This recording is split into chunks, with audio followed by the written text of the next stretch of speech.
Hey, everybody, and welcome to Help Solve the Case. My name is Christine Bark, and we are here today to talk about an innocence project where a conviction was overturned for over 20 years. Isn't that horrible that somebody had to be wrongfully convicted and sit in jail for that long? But justice, according to the Innocence Project, finally prevailed, and this gentleman is finally free. So we're going to get into it. But before we do, I want to thank you for being here. The goal here, along with this case and all the other cases, is for your assistance in supporting me and joining with me as I work to solve the over 15,500 unidentified human remains cases across the United States and the over 250,000 unsolved cold cases sitting in police departments all across the United States. And your support of the channel helps me have the ability to go out, not worry about funding, go out and do what needs to be done. So thank you so much for being here, and we're going to get into it. Okay, so here we are at the website of the Georgia Innocence Project. I tried to get more information, but this is all that I could come up with right now. So here we have Marquez Powell. Look at the relief on his face. I'm not sure if that's someone in his family or an attorney of his.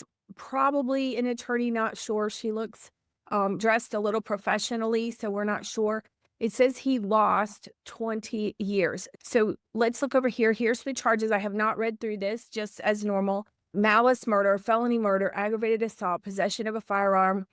And this is in Georgia, in Fulton County, okay?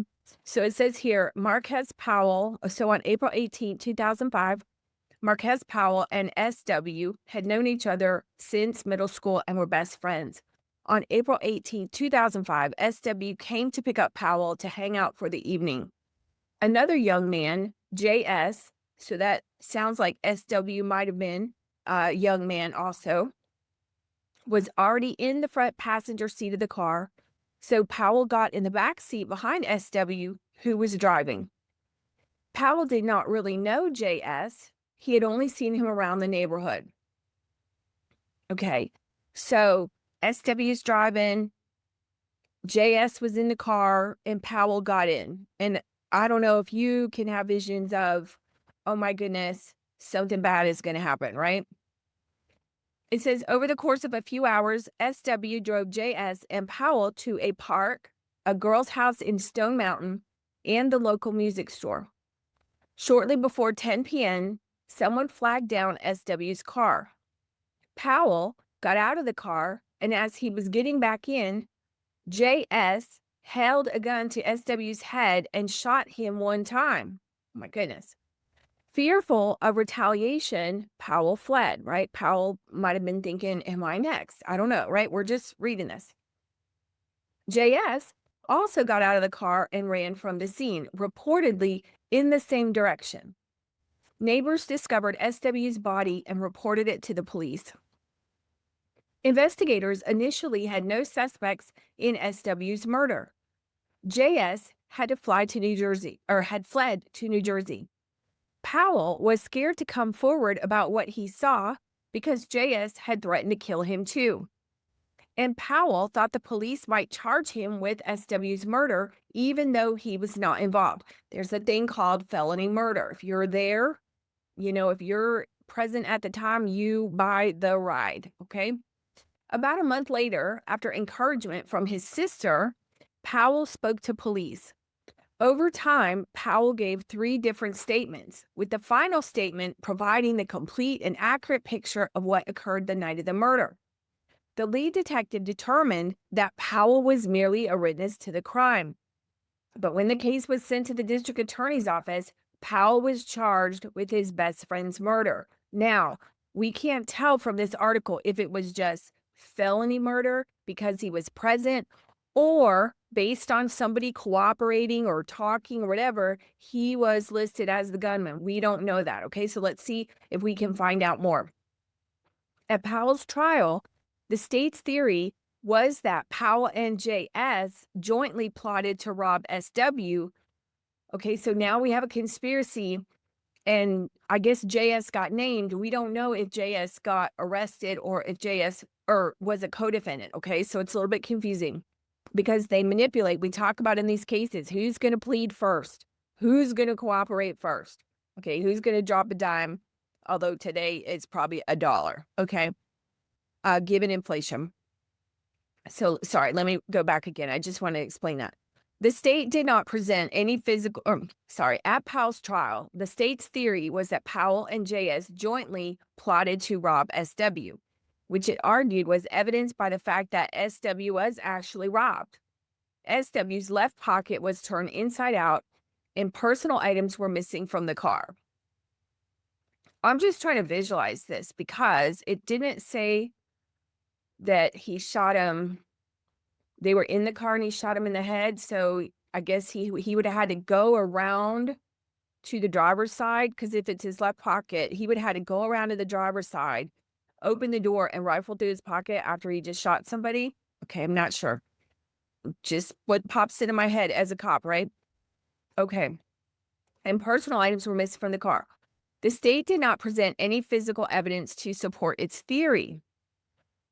The entirety of the state's evidence against Powell was, 1, Powell admitted he was in the car when JS shot SW and told 3 versions of what happened. 2, a teenage girl saw Powell, SW, and JS together at the music store shortly before the shooting. And 3, 2 witnesses on a porch near the shooting scene saw 2 figures fleeing from the car in the same general direction. It kind of sounds like the story we heard, right? By all accounts, Powell was completely distraught by SW's death and was hysterical, crying, and inconsolable for a significant period of time after witnessing the shooting. The state presented no evidence that Powell had planned anything with JS, that Powell knew JS was going to rob or shoot SW, or that Powell participated in robbing or shooting SW in any way. The defense argued at trial that Powell didn't even know JS, so it made no sense that Powell would conspire with JS to rob his own best friend. It sounds reasonable, right? What made more sense, the defense argued, is that when Powell got out of the car, JS took that opportunity to rob SW and ended up shooting him in the process. Powell was not part of any plan and had no knowledge that JS was going to rob or shoot SW. Remember in the beginning when I said he got in the back seat, someone comes to pick you up? I think about, I don't know, there was a movie with a bank robber or something, and they went and did this thing, and the person in the back seat was freaking out because they had no idea that this was going to happen. You know how your mom said, who you hang around with. Okay. After a 3-day trial, the jury returned guilty verdicts on malice murder, which sounds intentional, right? Felony murder, predicated on aggravated assault, okay? Aggravated assault and possession of a firearm during the commission of a felony. The judge sentenced Powell to life plus 5 years. Without any physical evidence and nothing more than speculation about when and how this alleged plan was hatched, the state secured a conviction against Powell. It says, JS would eventually be apprehended, brought to trial, and also convicted of SW's murder. Following Powell's, post-conviction DNA testing, following Powell's direct appeal and numerous dismissed or denied court filings, Powell wrote a letter to the Fulton County CIU. I don't know if that's the Criminal Investigations Unit. Through their investigation, they obtained newly discovered DNA test results in 2025 that provided further support that Powell did not participate in any scheme or plan to rob, threaten, or harm SW. Wow. Remember, going back up here, the lead detective said that Powell was merely a witness. And so if this is the Fulton County, I'm not sure if that's the county prosecutor's office or the county police, but God bless you for going back and looking, because to me, and I had a conversation with a retired cop yesterday, there are good cops out there and people believe in what they're doing, and no good cop wants to get somebody prosecuted who is innocent, that the facts do not support the case. So God bless these people who looked at it. I don't know, maybe that's the Innocence Project. I'm not sure. No, because it says the CIA. Okay, we'll keep going. It's the prosecution side. The police are the prosecution side. So thank goodness. Through their investigation, they obtained newly discovered DNA test results in 2025 that provided further support that Powell did not participate in any scheme to plan, rob, threaten, or harm SW. That would be interesting to know how they proved that through the DNA. Okay. We could maybe look at pleadings. Marquez Powell was an innocent bystander who witnessed the murder of his best friend.